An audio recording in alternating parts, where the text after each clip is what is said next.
This is Matt Walsh talking about the actor. I believe he has a last name Digimon. He's an African actor. He talks about what Digimon said and how systemic racism in acting and all these different things. Let's just play it.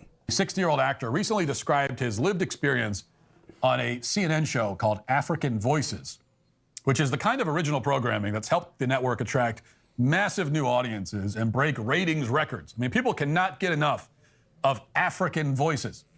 But CNN's unprecedented success is not the point right now. The real point are Digimon Hansu's problems. And he's got a lot of problems. Let's listen. How has Hollywood changed in terms of African representation in what you see since you started out to what's being produced now? Yes, quite a bit has changed. I must say, because of course, when I came out with Amistad, I was nominated for a Golden Globe, but they ignored me for the Oscars, talking about the fact that they thought that I had just came off the boat and off the streets, where Steven Spielberg,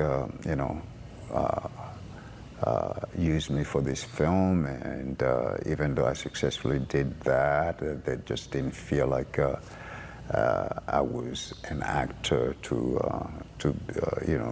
for whom we should pay any respect to. So this conceptual idea of diversity and all that, it still has a long way to go.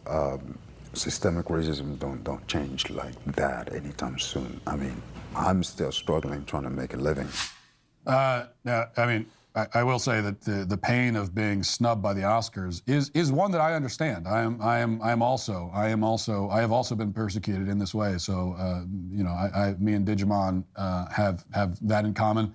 We have maybe many other things in common. I don't know, but this is something. So this is a club that we both are a part of. But you'll notice that the anchor begins by asking him a question about African representation in Hollywood.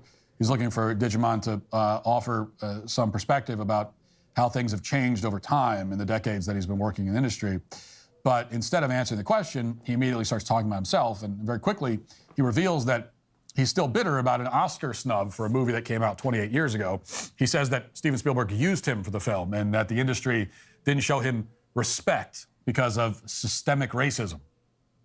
The systemic racism was bad enough to affect the Oscars, but not the Golden Globes, apparently.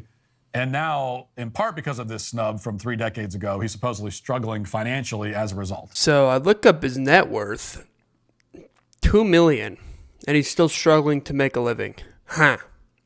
Maybe that could be wrong. I don't know, but maybe it's close, but you can't really live off $2 million, It's too hard.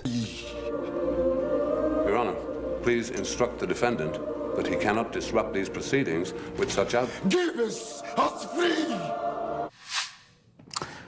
Yeah, Steven Spielberg, obviously a great, legendary filmmaker, not known often for his filmmaking subtlety, on the other hand.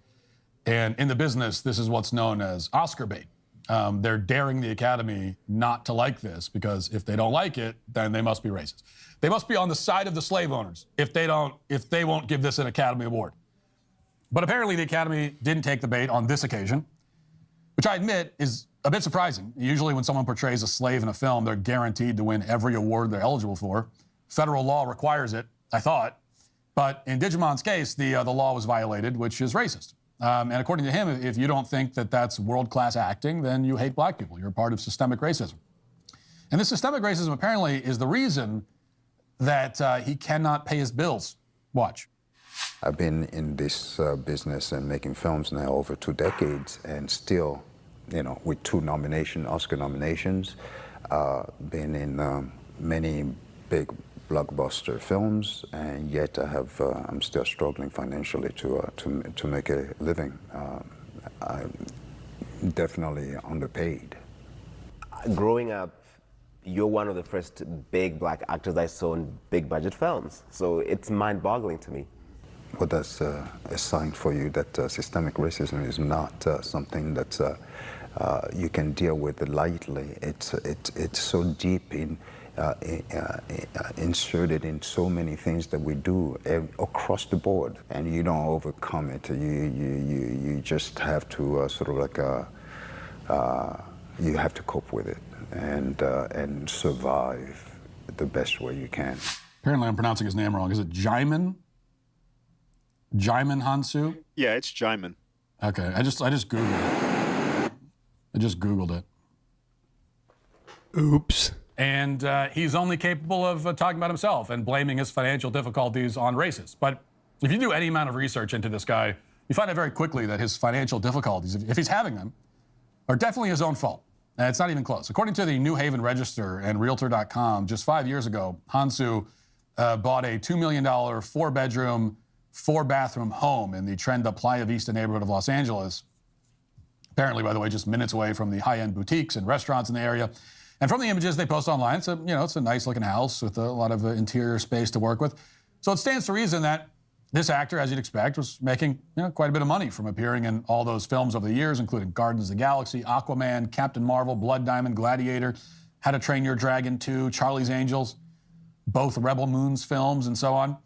He wasn't doing any of that for free. He amassed enough money to buy a $2 million home, which the vast majority of Americans cannot afford and will never be able to afford. And obviously, pretty much no one in West Africa is able to afford it either, where this actor is from. No one in West Africa could even dream of the life that this man is living. So already we can conclude that if Jaimin is having financial difficulties, it's because he's overspending. And instead of blaming himself for that predicament, he's blaming white people. And that's basically it, guys. I mean, I don't know about you, but I can't drop $2 million on the house. So let me know what you think. Peace.